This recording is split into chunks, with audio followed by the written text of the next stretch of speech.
करवा चौथ की कहानी। एक साहूकार के 7 बेटे और एक बेटी थी। सभी सातों भाई अपनी बहन से बहुत प्यार करते थे।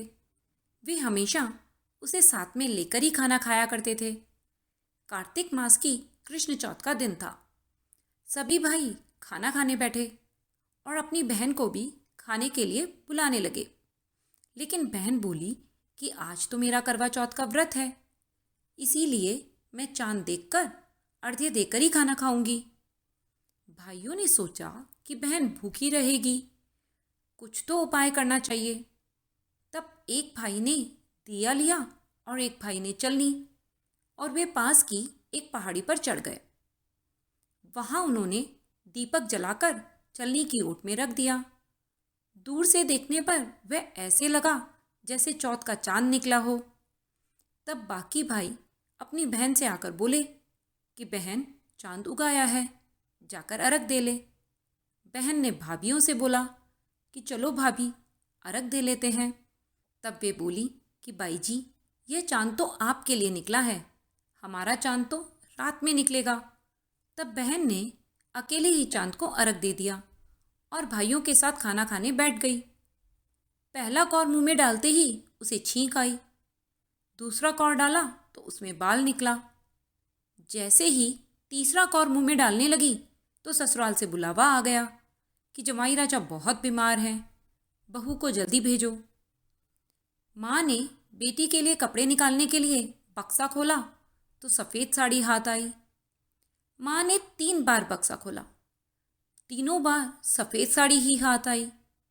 तब माँ ने वह सफ़ेद साड़ी ही उसे पहना दी और सोने का एक सिक्का पल्ले में बांध दिया और कहा कि रास्ते में जो भी मिले उसके पैर छूती जाना।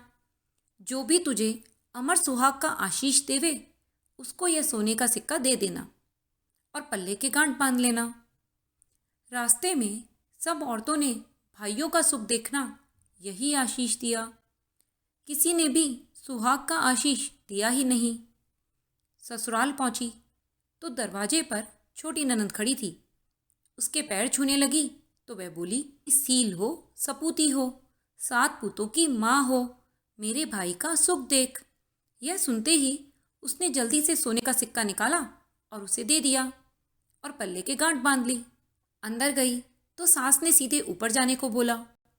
ऊपर गई तो देखा कि उसका पति मरा हुआ पड़ा था। वो उसके पास ही बैठ गई। उसने अपने मरे हुए पति का अंतिम संस्कार नहीं करने दिया और उसकी सेवा करने लगी।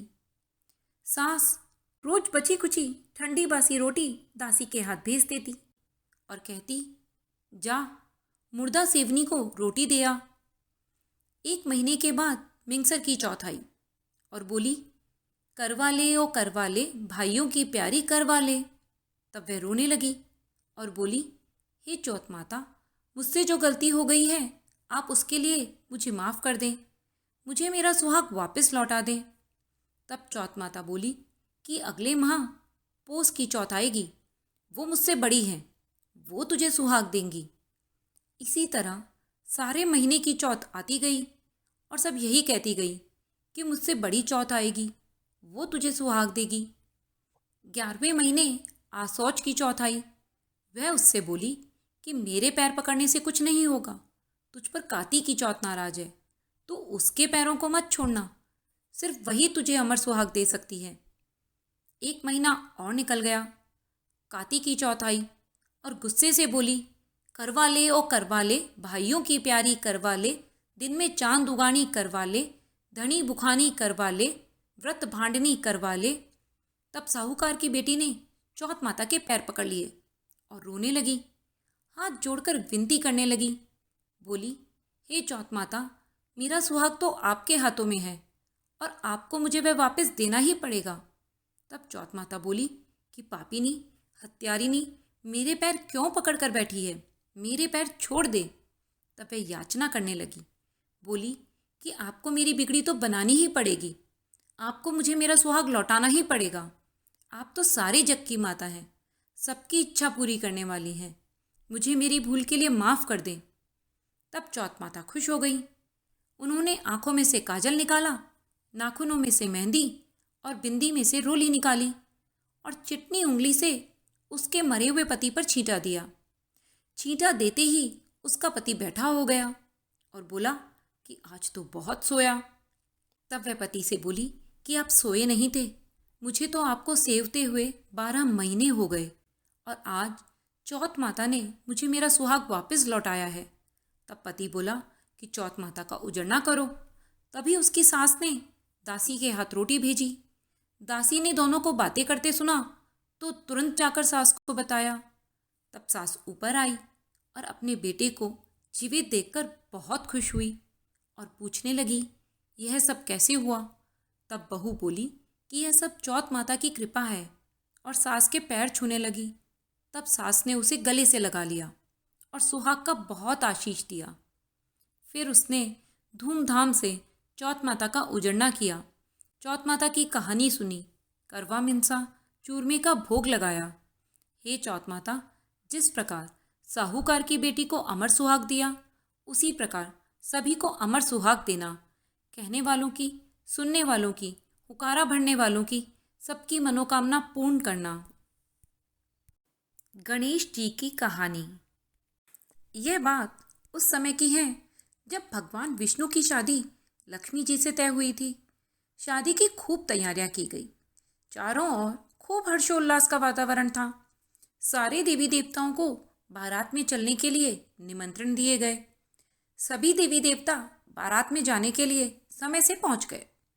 गणेश जी अभी तक आए नहीं थे, तो सभी लोग मिलकर भगवान विष्णु से कहने लगे कि गणेश जी को बारात में नहीं ले जाना चाहिए। वे बहुत मोटे हैं, वे तो बहुत सारा खाते भी हैं। 1.25 मन मूंग, 1.25 मन चावल और घी तो उनको नाश्ते में ही चाहिए, फिर खाना अलग से। धुंध धुंधालो, सूंड सुंडाला, उखल से पाँव, छाजले से कान और मोटा मस्तक वाले हैं। उनको साथ ले जाकर क्या करेंगे? क्यों ना उन्हें द्वारपाल बनाकर यहीं रखवाली के लिए छोड़ जाए। तभी गणेश जी वहाँ आ गए तो सब उन्हें समझाने लगे कि सब बारात में चले जाएंगे तो वैकुंठ खाली हो जाएगा। किसी को तो इसकी रखवाली करने के लिए यहाँ रुकना चाहिए। आप तो मूषक पर बैठकर धीरे धीरे चलेंगे तो बारात में पीछे रह जाएंगे, इसीलिए यहीं रुक जाएं। गणेश जी उन सब की बात मान गए। तब सभी उन्हें वहीं दरवाजे पर छोड़कर बारात में चले गए। पीछे से नारद जी ने गणेश जी को भड़का दिया और कहा कि आज तो महाराज ने आपका बहुत बड़ा अपमान किया। आपसे बारात बुरी लगती, इसीलिए आपको साथ नहीं ले गए और यहीं छोड़कर चले गए। यह बात सुनकर गणेश जी को क्रोध आ गया। उन्होंने चूहों को आज्ञा दी कि सारी जमीन खोखली कर दो। धरती थोथी होने से भगवान के रथ के पहिए जमीन में धंस गए। सबके बहुत कोशिश करने पर भी किसी भी तरह से पहिए बाहर नहीं निकले। तब खाती को बुलवाया। खाती पहियों को हाथ लगाकर बोला, जय गजानन जी, और धक्का दिया तो रथ के पहिए तुरंत निकल गए। सब देखते रह गए। सबको बड़ा आश्चर्य हुआ। उन्होंने खाती से पूछा कि तुमने गजानन जी को क्यों याद किया? तब खाती बोला, गणेश जी को सुमरे बिना कोई काम सिद्ध नहीं होता। जो भी सच्चे मन से गजानन जी को याद करता है, उसके सब काम बड़ी आसानी से सिद्ध हो जाते हैं। सब सोचने लगे कि हम तो गणेश जी को ही छोड़कर आ गए। सबको अपनी गलती का एहसास हुआ। तब उन्होंने किसी को भेजकर गणेश जी को बुलवाया और फिर सब ने गणेश जी से माफ़ी मांगी। फिर पहले गणेश जी का रिद्धि सिद्धि से विवाह करवाया गया। उसके बाद भगवान विष्णु का लक्ष्मी जी के साथ विवाह संपन्न हुआ। सभी बहुत खुश हुए। हे गणेश जी महाराज, जैसे भगवान का काम सिद्ध किया, वैसे ही सबके काम सिद्ध करना।